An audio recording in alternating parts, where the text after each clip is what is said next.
Hello दोस्तों, आज का हमारा टॉपिक है damped free vibration of single degree of freedom system.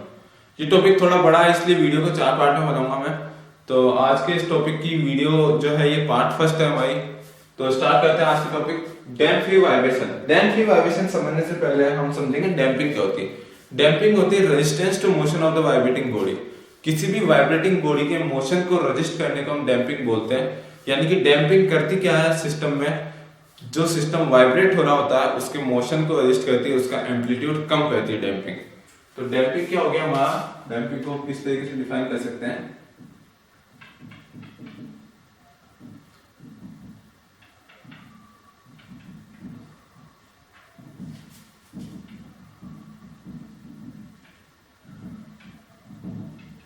Resistance to motion of the vibrating body.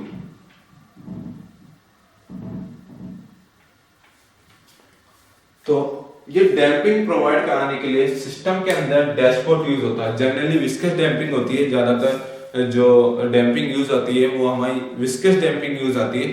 तो डैम्पिंग प्रोवाइड करवाने के लिए जो भी वाइब्रेटिंग सिस्टम्स होते हैं, वाइब्रेटिंग बॉडीज होती है, उनके अंदर डैशपोर्ट का इस्तेमाल किया जाता है। डैशपोर्ट क्या होती है, सिलेंडर पिस्टन असेंबली होती है, पिस्टन सिलेंडर असेंबली होती है, और दोनों के बीच क्या होता है, एक रिलेटिव मोशन होता है। पिस्टन और सिलेंडर के बीच एक रिलेटिव मोशन होता है, और ये डैशपोर्ट डैम्पिंग रेजिस्टेंस प्रोवाइड करता है सिस्टम को। तो डैम्पिंग रेजिस्टेंस क्या होता है,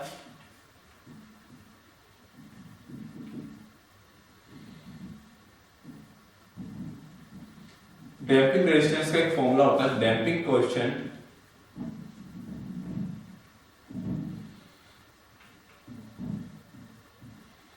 into relative velocity between piston and cylinder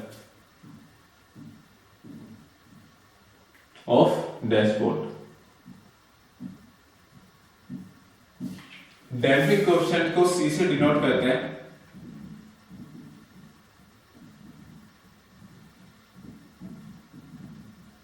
damping coefficient को C से डिनोट करते हैं। तो क्या हुआ, हमारे पास एक डैशपोर्ट है। डैशपोर्ट क्या प्रोवाइड करता है, डैम्पिंग प्रोवाइड करता है सिस्टम में। और डैशपोर्ट एक पिस्टन सिलेंडर असेंबली होती है जिनके बीच रिलेटिव मोशन होता है, रिलेटिव वेलोसिटी होती है इस पिस्टन सिलेंडर के बीच। और जो पिस्टन सिलेंडर के बीच रिलेटिव वेलोसिटी होती है डैशपोर्ट के, वो इक्वल होती है सिस्टम की रिलेटिव वेलोसिटी के, जो कि वाइब्रेट कर रहा है।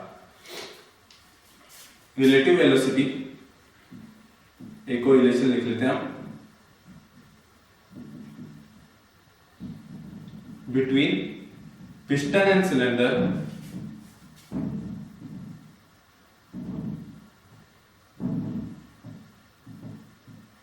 Of dashpot equals to velocity of system. अब हम बात करते हैं एक सिस्टम की जिसमें स्प्रिंग मास और डैशपोर्ट है। System having spring mass and dashpot. Spring की स्टिफनेस K है, बॉडी का मास M है, और डैशपोर्ट प्रेजेंट है। स्प्रिंग और डैशपोर्ट एक दूसरे के पैरेलल हैं। बॉडी का मास क्या है, M, स्प्रिंग की स्टिफनेस K। ये जो सिस्टम है ये अभी स्टैटिक इक्विलिब्रियम में है, यानी कि इसके अंदर कोई डिस्प्लेसमेंट नहीं हो रहा है और कोई वेलोसिटी नहीं होगी इस सिस्टम की। तो इस सिस्टम का अब हम फ्री बॉडी डायग्राम बनाते हैं। फ्री बॉडी डायग्राम कैसे बनाएंगे, दो फोर्सेस एक्ट होंगे, एक तो force mg in downward direction and k del st spring force in upward direction. del st क्या है, स्टैटिक डिफ्लेक्शन इन स्प्रिंग। अब बात करते हैं डैशपोर्ट। डैशपोर्ट क्या प्रोवाइड करता है, डैम्पिंग रेजिस्टेंस। लेकिन इस वक्त हमने इस फ्री बॉडी डायग्राम में डैम्पिंग रेजिस्टेंस को कहीं शो नहीं किया है। क्यों, क्योंकि ये जो सिस्टम है ये स्टैटिक इक्विलिब्रियम में है। स्टैटिक इक्विलिब्रियम में होने की वजह से इसके अंदर कोई वेलोसिटी प्रेजेंट नहीं होगी।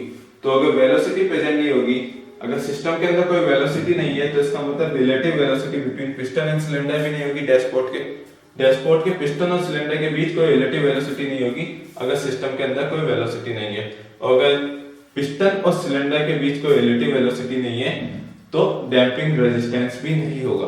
तो इसलिए हमने डैम्पिंग रेजिस्टेंस का यहाँ शो नहीं किया क्योंकि सिस्टम स्टैटिक इक्विलिब्रियम में है। यानी कि इससे क्या प्रूफ होता है कि अगर सिस्टम स्टैटिक इक्विलिब्रियम में है तो उसके ऊपर कोई डैम्पिंग रेजिस्टेंस नहीं लगेगा। अब बात करते हैं कि हम सिस्टम को डिस्प्लेस कर रहे हैं x डिस्टेंस तक। इस सिस्टम को मैंने डिस्प्लेस किया डिस्टेंस x तक, तो अब कंडीशन क्या होगी और फ्री बॉडी डायग्राम कैसे बनेगा वो देखेंगे हम।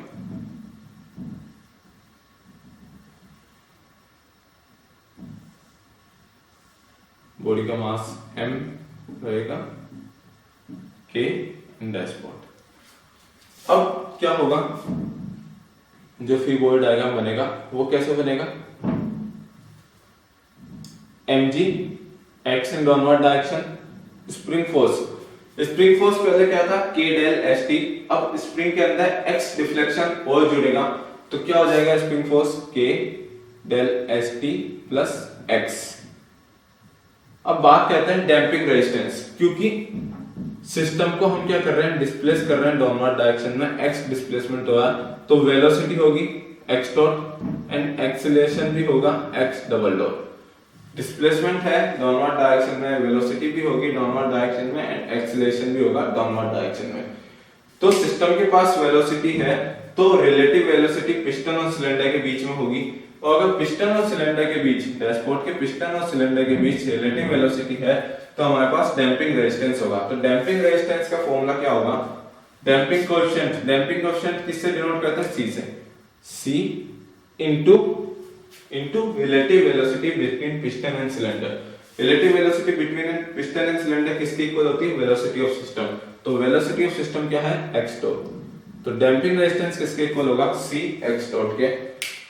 ये जो फॉर्मूला है इसका ध्यान रखिएगा, ये आगे भी काम आएगा, ठीक है। तो जब भी डैशपोर्ट या मतलब डैम्पिंग रेजिस्टेंस की बात करें हम, तो डैम्पिंग रेजिस्टेंस क्या होगा सिस्टम के अंदर, c x डॉट। तो अब इस फ्री बॉडी डायग्राम से इक्वेशन बनती है mg equals to k del st। इसको अगर मैं इक्वेशन 1 मान लो तो अब हम बात करते हैं डिफरेंशियल इक्वेशन ऑफ मोशन लिखने की। किसी सिस्टम का डिफरेंशियल इक्वेशन ऑफ मोशन जिसके अंदर रेक्टिलिनियर मोशन हो रहा हो, कोई सिस्टम जिसके अंदर रेक्टिलिनियर मोशन हो रहा हो, उसकी डिफरेंशियल इक्वेशन ऑफ मोशन कैसे लिखते हैं हम। जनरल फॉर्म मैंने बताई थी पिछली वीडियोस में, देखी आप मेरी जनरल फॉर्म क्या बताई थी मैंने, mx डबल डॉट बराबर algebraic sum of forces acting on a body, ठीक है। तो mx डबल डॉट, क्योंकि सिस्टम का क्या हो रहा है, रेक्टिलिनियर मोशन हो रहा है, स्प्रिंग एक्सिस के अलाउंग सिस्टम क्या हो रहा है, डिस्प्लेस हो रहा है। तो mx डबल डॉट, ये जनरल फॉर्म होगी डिफरेंशियल इक्वेशन ऑफ मोशन लिखने की सिस्टम की। तो mx डबल डॉट बराबर algebraic sum of forces acting on a body. Force कौन कौन से एक्ट कर रहे हैं, mg k del st plus x and c x dot, ये तीनों फोर्स एक्ट कर रहे हैं बॉडी के ऊपर, तो इनका अलजेब्रिक सम करना है। अब ध्यान देने वाली बात क्या है, इनके साइन कैसे लेने हैं। जिस फोर्स का डायरेक्शन एक्सीलरेशन की डायरेक्शन में है उसका साइन पॉजिटिव होगा, और जिस फोर्स का डायरेक्शन एक्सीलरेशन की डायरेक्शन के ऑपोजिट है उसका साइन नेगेटिव होगा। एक्सीलरेशन की डायरेक्शन किधर है, डाउनवर्ड डायरेक्शन, तो mg एक्सीलरेशन की डायरेक्शन में है इसलिए mg क्या होगा, पॉजिटिव होगा। k del st plus x acceleration के ऑपोजिट डायरेक्शन में, तो minus k del st plus x, ठीक है, and minus c x dot, ठीक है, ये हो गया। अब देखिए mx डबल डॉट बराबर mg minus k del st minus k x minus c x dot and mx double dot बराबर, क्योंकि mg और k डेल st एक दूसरे के इक्वल हैं, इक्वेशन 1 में हमने देखा था, तो अब क्या हो जाएगा, minus k x minus c x dot.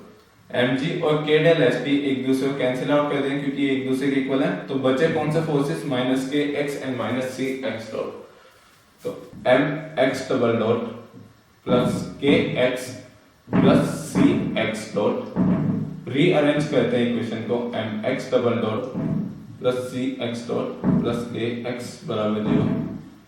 ये क्या है? Fundamental differential equation of motion और system having damped free vibration. ठीक है, अब ये जो इक्वेशन है इसको देखिए एक बार, ये क्या है? सेकंड ऑर्डर डिफरेंशियल इक्वेशन है। सेकंड ऑर्डर की डिफरेंशियल इक्वेशन है क्योंकि x का 2 बार डिफरेंशिएशन हुआ है टाइम के एस्पेक्ट में, इसलिए क्या है? सेकंड ऑर्डर डिफरेंशियल इक्वेशन है, linear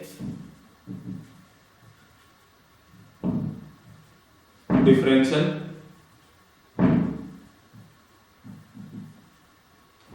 equation of second order. ठीक है, linear differential equation of second order. जो इक्वेशन है इसको आप मान लीजिए इक्वेशन नंबर 2। ये लीनियर डिफरेंशियल इक्वेशन है सेकंड ऑर्डर की। तो किसी भी second order linear differential equation का सॉल्यूशन क्या होता है? वो होता है x बराबर e की पावर s t। t क्या है इसमें? टाइम, और s क्या है? कांस्टेंट, जो कि हमको पता करना है। तो ये सॉल्यूशन है e की पावर s t। अब अगर मैं इस सॉल्यूशन का एक बार डिफरेंशिएशन करूं तो हमको मिलेगा x डॉट, क्या हो जाएगा? s इंटू ई की पावर s t। और अगर इसी का 2 बार डिफरेंशिएशन करूं तो हमको क्या मिलेगा? s स्क्वायर डॉट ई की power s t। x dot and x double dot तीनों की वैल्यूज इस इक्वेशन 2 में पुट करिए। तो इक्वेशन 2 कैसे लिखेंगे हम? एम एक्स डबल डॉट की वैल्यू क्या है? एस स्क्वायर इंटू ई की power S T plus C X dot की वैल्यू क्या है? सी एस ई की power S T, and then X की वैल्यू क्या है? प्लस के ई की power S T equals to 0। अगर मैं ई की पावर एस टी कॉमन ले लूं तो हमारी इक्वेशन कैसी हो जाएगी? M S square plus C S plus K. इसको मैं लिख लेता हूं इक्वेशन 3। ये जो इक्वेशन है ये क्वाड्रेटिक इक्वेशन है, s के एस्पेक्ट में क्वाड्रेटिक इक्वेशन है in the form of s। तो इसका मतलब s की 2 वैल्यूज होंगी। आगे देखते हैं।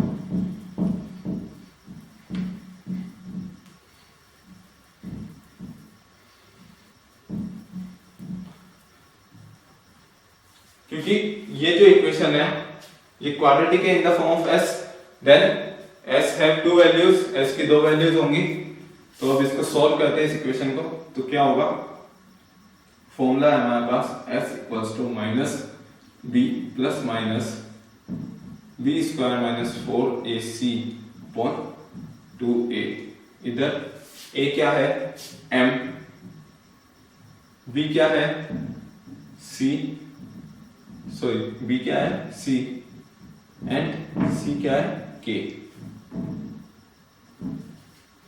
अब हम बात करते हैं s equals to minus c plus minus c square minus 4, a क्या है? m, एंड c क्या है? k अपॉन 2a क्या है? m।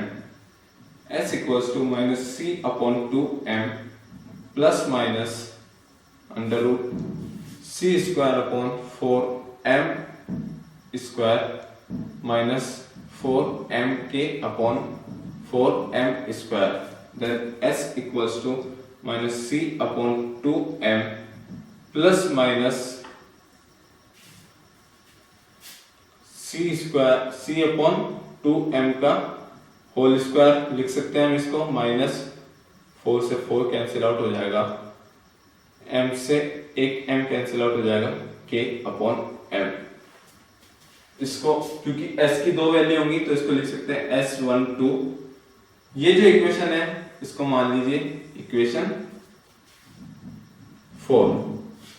क्योंकि हमारे पास s की 2 वैल्यू है तो इसका मतलब linear differential equation of second order का जो सॉल्यूशन है वो भी 2 होंगे। हमारे पास 2 सॉल्यूशन होंगे, इस डिफरेंशियल इक्वेशन के 2 सॉल्यूशन होंगे।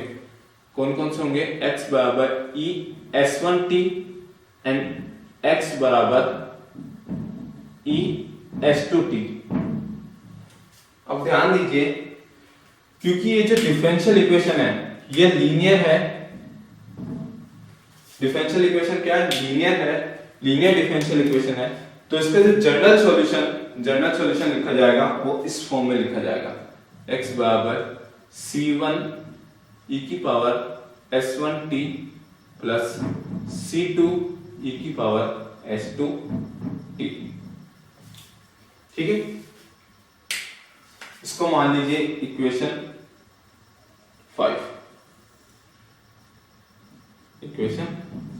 5। अब आगे देखते हैं।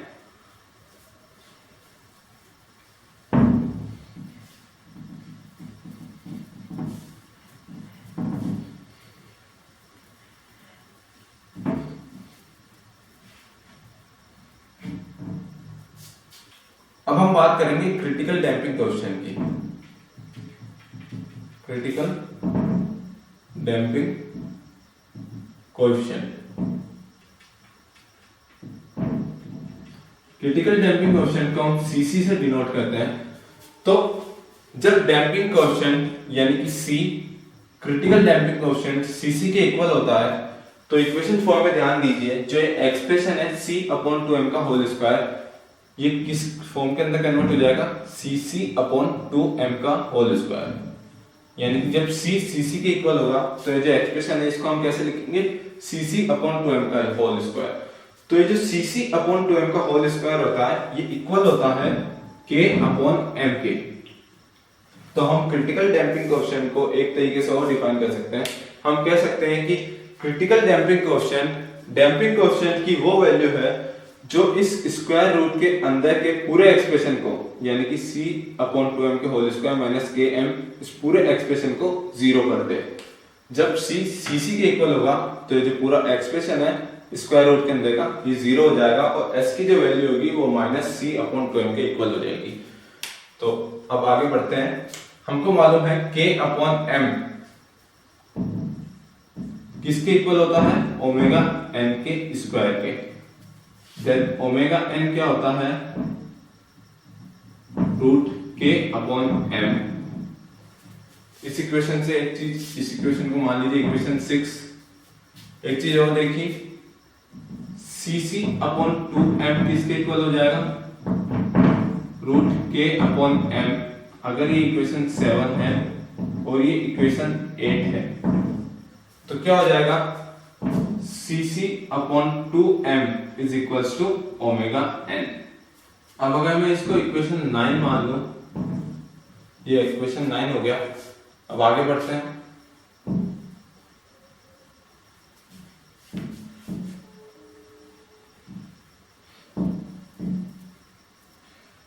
अब हम एक न्यू टर्म इंट्रोड्यूस करेंगे, क्या है? Damping factor. अब हम बात करेंगे डैम्पिंग फैक्टर पे। डैम्पिंग फैक्टर या फिर डैम्पिंग रेशियो।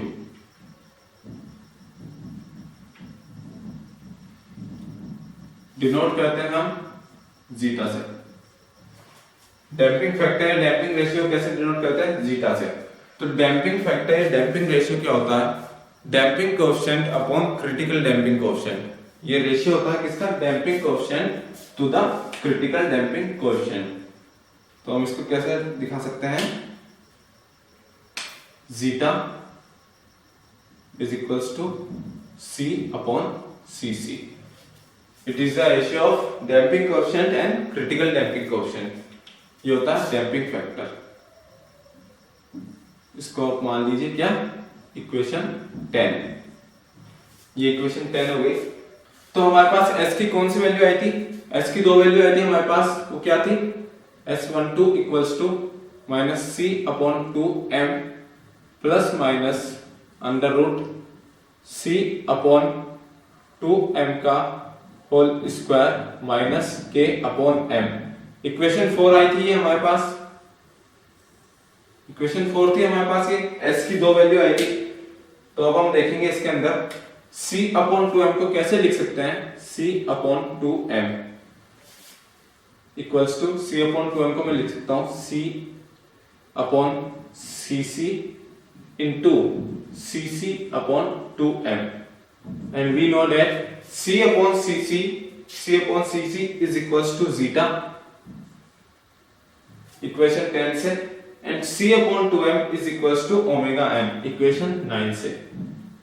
तो c upon 2m is equals to zeta omega n, c upon 2m is equals to zeta omega n। इसको इक्वेशन 11 मान लीजिए। k अपॉन m हमको मालूम है क्या होता है, ओमेगा n का square, k upon m equals to omega n का स्क्वायर। तो अब ये जो दो वैल्यू हैं 11 एंड इसको मान लीजिए इक्वेशन 12, इक्वेशन 11 एंड इक्वेशन 12, इस इक्वेशन 4, ये जो इक्वेशन 4 हमने पहले निकाली थी, s की वैल्यू जो हमने निकाली थी, इस इक्वेशन 4 में ये दो वैल्यू रखिए और इनको याद भी रखना क्योंकि ये न्यूमेरिकल्स में काम आती है हमारे। आगे देखते हैं हम, ये दोनों वैल्यू इस इक्वेशन 4 में रखेंगे तो क्या होगा, ये इक्वेशन किस फॉर्म में लिखेंगे हम, S12 is equals to minus c upon 2m, c upon 2m को क्या लिख सकते हैं, जीटा ओमेगा n, यानी कि minus zeta omega n plus minus under root c upon 2m का स्क्वायर यानी जीटा ओमेगा n का square, zeta square omega n का square minus k upon m को क्या लिख सकते हैं इक्वेशन 12 में, देखिए ओमेगा n का स्क्वायर, तो ओमेगा n का square, omega equals to minus zeta omega n plus minus omega n का स्क्वायर को कॉमन ले लीजिए, ओमेगा n स्क्वायर, तो जीटा का स्क्वायर माइनस 1, ठीक है। Omega n square under root में है तो बाहर आके क्या हो जाएगा, ओमेगा n प्लस माइनस ये बाहर आके ओमेगा n हो गया, अंडर रूट में क्या बचा, जीटा का स्क्वायर माइनस 1, ठीक है। आगे देखिए, अगर मैं दोनों टर्म में से, दोनों एक्सप्रेशंस में से ओमेगा n को कॉमन ले लूं तो क्या हो जाएगा, minus zeta plus minus under root zeta square minus 1 into omega n, minus zeta plus minus zeta square minus 1 under root के अंदर इंटू ओमेगा n, S12। ये जो हमारा एक्सप्रेशन निकला इसको हम लिखते हैं इक्वेशन 13, और ये जो है ये सबसे इंपॉर्टेंट एक्सप्रेशन है, ये इस पूरी डेरिवेशन का सबसे इंपॉर्टेंट एक्सप्रेशन है, इसको हम आगे भी यूज लेंगे। तो ये सबसे इंपॉर्टेंट एक्सप्रेशन है, इसको ध्यान रखिए, याद रखिए इसको, क्योंकि न्यूमेरिकल्स में भी सीधा काम आएगा, डायरेक्ट आपको न्यूमेरिकल्स के लिए ये काम आएगा। अब हम देखते हैं इक्वेशन 10 के अंदर, अगर Cc यानी कि क्रिटिकल डैम्पिंग कोएफिशिएंट अगर बड़ा होगा C से, is greater than damping coefficient C, then जब क्या होगा, जो जीटा है यानी डैम्पिंग फैक्टर है वो लेस देन 1 होगा। अगर डैम्पिंग फैक्टर लेस देन 1 होगा, इस सिस्टम में अगर डैम्पिंग फैक्टर लेस देन 1 है तो उसको हम बोलेंगे under damped system.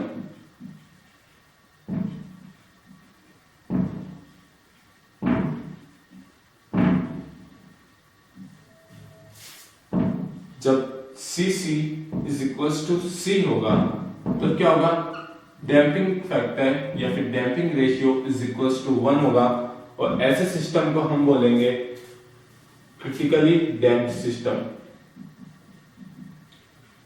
Critically damped system. और अगर C यानी कि damping coefficient critical damping coefficient से ग्रेटर होगा तो damping factor is greater than 1 होगा, डैम्पिंग फैक्टर 1 से बड़ा होगा। तो ऐसा सिस्टम जिसके अंदर डैम्पिंग फैक्टर ग्रेटर देन 1 है तो उसको हम बोलेंगे ओवर डैम्प्ड सिस्टम।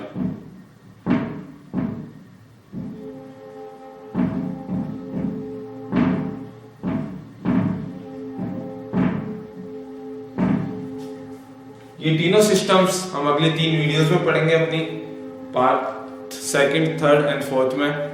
तो तब तक के लिए थैंक यू।